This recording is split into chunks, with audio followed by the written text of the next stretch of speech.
Welcome back, everyone. With a bit of luck, I should have Andy on the phone. Andy, are you there? I am, Dom.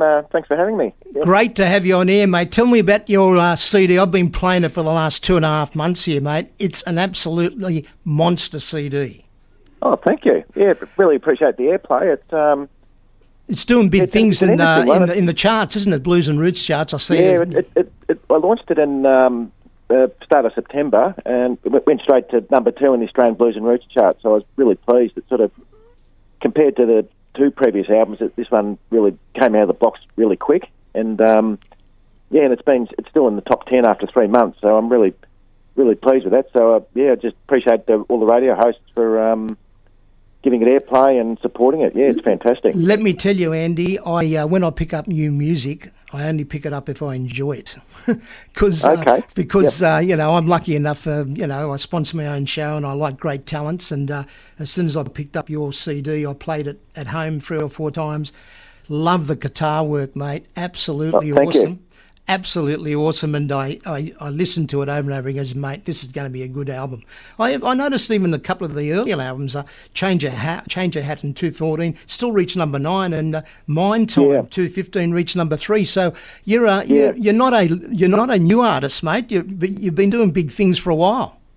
Yeah, it all sort of started back in 2014 with that Change My Hat CD. It was that was the first venture into the to do a proper professional CD, and that particular one was more of an acoustic blues, and there's some interesting things in that one where we actually threw some cello into the mix, and so that was sort of an interesting spin, because that's not normally a thing you do with blues there. But and then the second CD, 2015 Mad Time, that started to head more towards electric, and then the recent one, which we've just released this year, is certainly a lot more guitar prominent. So Oh yeah, when I put it on, I just put it on in my car all the time. I just can't put it down because the actual guitar work's amazing. I see that you are that you're basically in love with Jimi Hendrix and Neil Young, two of my great performers over my years. Tell me about that. Tell me about the bio tells me you loved them. They were actually really my inspiration, actually, because when I first really wanted to pick up a guitar, it really came about because I was in my sort of mid-teens, and interestingly at that time there was I felt more gravitated towards a lot of the 60s artists, and Jimi Hendrix just stood out. Because he was so just amazing. The stuff he did was just unbelievable. And amazing's not the word, mate. It's just brilliant. And I used to play it really loud in my car, I don't know how old you are, and I'm not asking you that, but I can tell you that. I can tell you something. I can remember every track, and every one of those tracks by both of those performers very, very well, mate.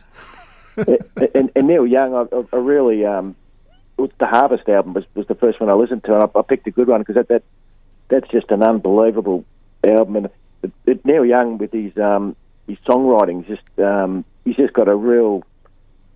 He captures sort of a raw thing that not a lot of other songwriters do, and I think they've certainly been. So Jimi Hendrix is probably my influence when it comes to, because I like doing single note solos, when I'm doing live performances. But Neil Young is certainly for inspiration for songwriting. He's just those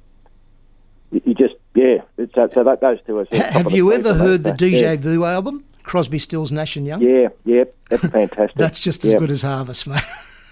Yeah, and Stars and Bars too. That's a really raw one, but that's an amazing album too. There's an interesting doco on Neil Young with the Harvest album. The electric tracks he actually did from his prairie property. I think it's at the back of LA somewhere. But and they actually recorded it in the farm, out on the farm, and. When he was doing the mix downs, he used to go out in the field and he'd sort of scream out to the bloke inside, a bit more reverb off the barn and all that sort of stuff. It was just amazing, sort of approach to the way he mixed it. What amazed me about those people is that they weren't in it for the money.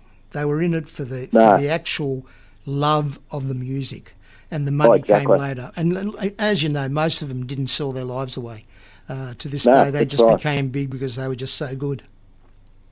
Oh, exactly, and I know one of Neil Young's quotes is, he became famous really big when Heart of Gold sort of hit as a single, and then he said he didn't really like all the publicity with it, so he was sort of his words were he'd like to go back to the ditch, where he could sort of be a bit more quieter. But that was certainly an amazing moment for him, definitely. Yeah.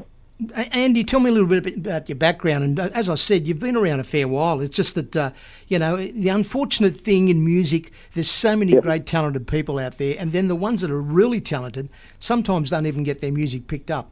And in my own little way, I like to listen to all the CDs and give them a bit of credit, and if they're worthwhile, of course. And your one just blew me away. So tell me a little bit about your background. The background was probably going back to, in my 20s, I was in a few rock bands around Melbourne. No bands of any note or anything, but it was certainly it was more rock sort of cover music I was doing back in those days. And then, as far as the music scene goes, I went dormant for about I don't know the exact number of years, but it was at least 10 years.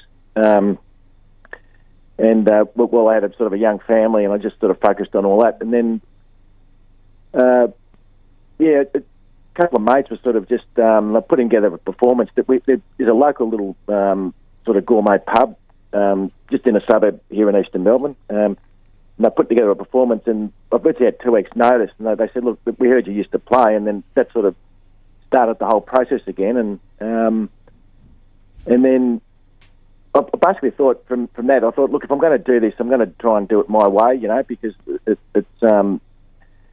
So I had certainly a love for the blues, love for sort of music that I preferred, that had opportunity to improvise and all those sorts of things. And another good mate, father-in-law, actually, he was a famous jingle writer. He wrote a lot of the famous jingles on the TV ads, like Louis the Fly and all that. And he actually he said, "Look, stop doing covers, just start writing your own songs." And that sort of started a process. And then I got in touch. I was sort of following Jeff Atchison. He's a local Melbourne blues guy down here. It's actually more than that. He does tours all in the USA and UK, and he's all over Australia. But I drew a bit of inspiration out of him, and he said, "Look, if you want to play the blues, just do it. Don't muck around." And so it started a whole spiral of events. And well, let me tell you, mate, you certainly do it. You play a mean guitar.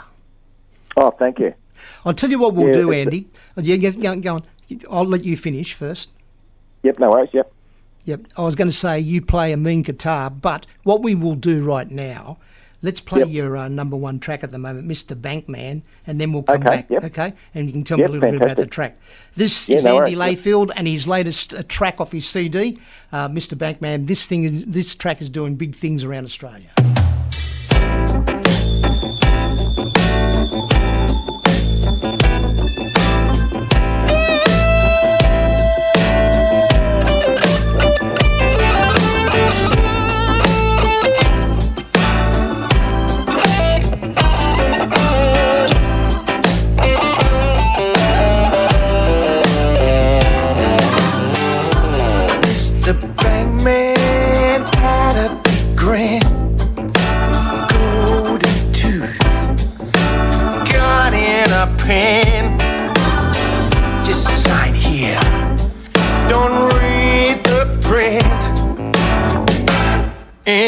Dries and well on your losses.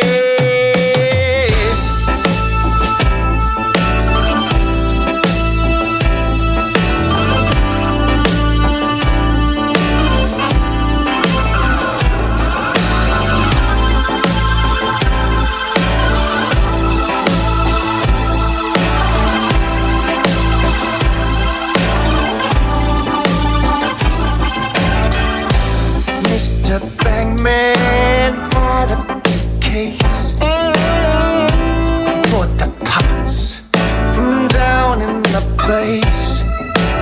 Put on a show, pulled all the strings. Some more profit, that's how it seems. Mr. Bankman, Mr. Bankman.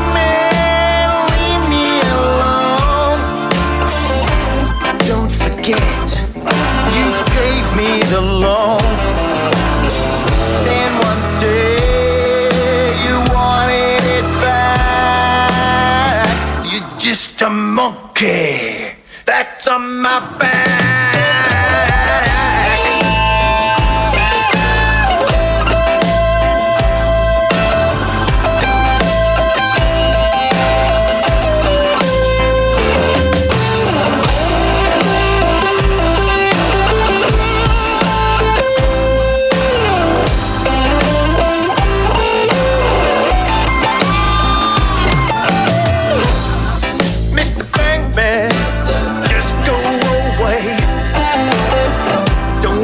Your money, your interest to pay. Don't care about your profits, your GFC. What's a credit squeeze got to do with me? Mr. Bankman, leave me alone. Don't forget, you gave me the loan. Then one day you wanted it back.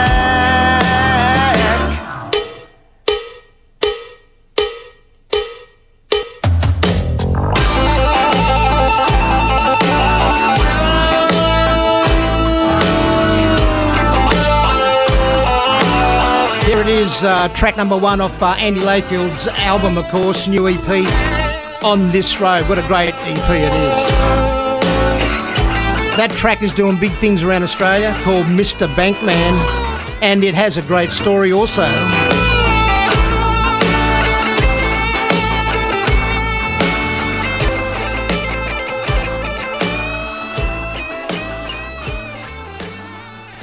Andy, you still there? Yeah, still here. Yep, definitely. Tell us a little bit about the track, mate.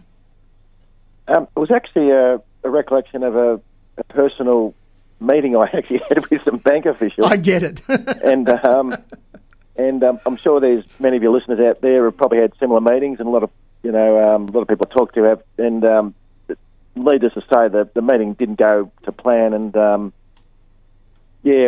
just came away with very frustrated with the results. And the interesting thing, actually, when I recorded in the studio, the part of the process is, particularly when we're laying down the rhythm tracks, the drummer and bass player, they'd like to try and get a feel of what sort of vibe you want to put through the song. And my sort of description to them at that time was just imagine you're pounding the desk with your fists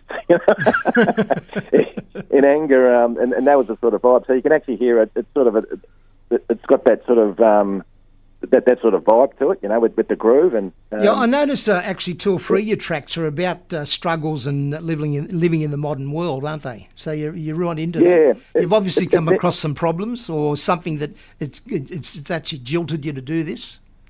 I suppose what you're always doing when you're writing songs, you're always trying to draw on material and something that you think that could be. It's also a bit of a psychology thing, you're sort of revealing your soul a little bit through your songwriting. But I found with and in particular the blues genre, a lot of the old guys, it was all about, my woman did me wrong, and it was all those sorts of blues. But I've actually got a happy, family and happy relationship, so I can't draw anything in the relationship side of things. So I look for other things, so it's just really real world issues, that a lot of people face, busyness and financial issues and I think those things, and there's just such a amazing amount of material, when you start to you're sort not of go wrong. into those things. Yeah, I think the banks have got a lot to be desired, mate. To be perfectly truthful. Especially a lot of people in the country at the moment, in the inner country. I'm talking about, not the city people, but out in the country. Oh, it definitely. It's a bit of a shame that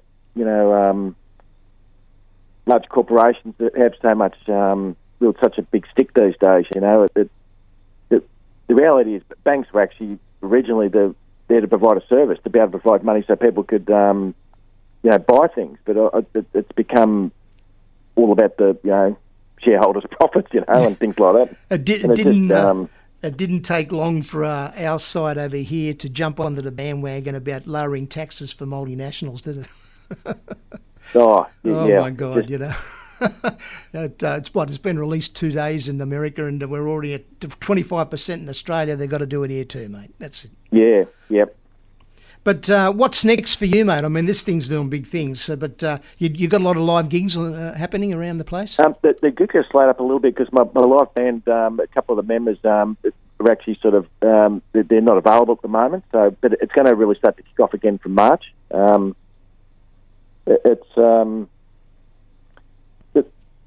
from March onwards, there'll be some solid gigs coming through. Normally, most of the gigs we do, I do with a 4-piece band. So we play. I have a Hammond player who also plays a bit of sax, so that's sort of interesting live. And myself, I'm doing sort of guitar and harmonica as well as vocals. But as far as the recording goes, I actually like. It was interesting. This latest one, the EP, which is a 5-track. The two ones prior to that were full-length LPs, and I thought I'd just test the waters a bit with this because I found putting 5 songs together that actually, a body of work that really fitted together nicely, and also representing where you are musically at any sort of given time was a really sort of nice way to go because to put a full LP together is a massive effort, and I like the idea of the EPs too because you find that with 5 songs you're never going to miss a song because they're. Well, the good thing about an EP is if you've got 5 songs in there and they're all bloody good, you play every one of them on radio. But I can't tell you the amount of times I pick up a CD, there's one song on it and you say, oh my God, how am I going to play anything else? Yeah. So I can honestly say all these tracks are good, and I've been playing them on air for the last 2 months, almost 2 months, and I play, and I just pick any one to be perfectly truthful because I like them all. Yeah, I think the tracks sort of work well together, and they've all got their own flavours. They're all a bit different. But it's certainly with this EP too, I was really focused on groove, trying to. It's really the sort of spine and the soul of a song, and I really wanted to get that part of it right, and it certainly helps because when you get round to the the final parts and you're doing vocals and a lot of stuff over the top, that if you've got the rhythm section part really. With a good vibe to it, it's just really helps, gives you a better chance anyway to end up with a good result. Yeah. Well, it goes without saying, Andy, thank you very much for your time tonight. I know you're a busy guy, and for you to give me your time has been fantastic. Right here on thanks for having me on, fan. And really appreciate it. I'll still be playing your CD for a while, mate, because it is a great CD. Now,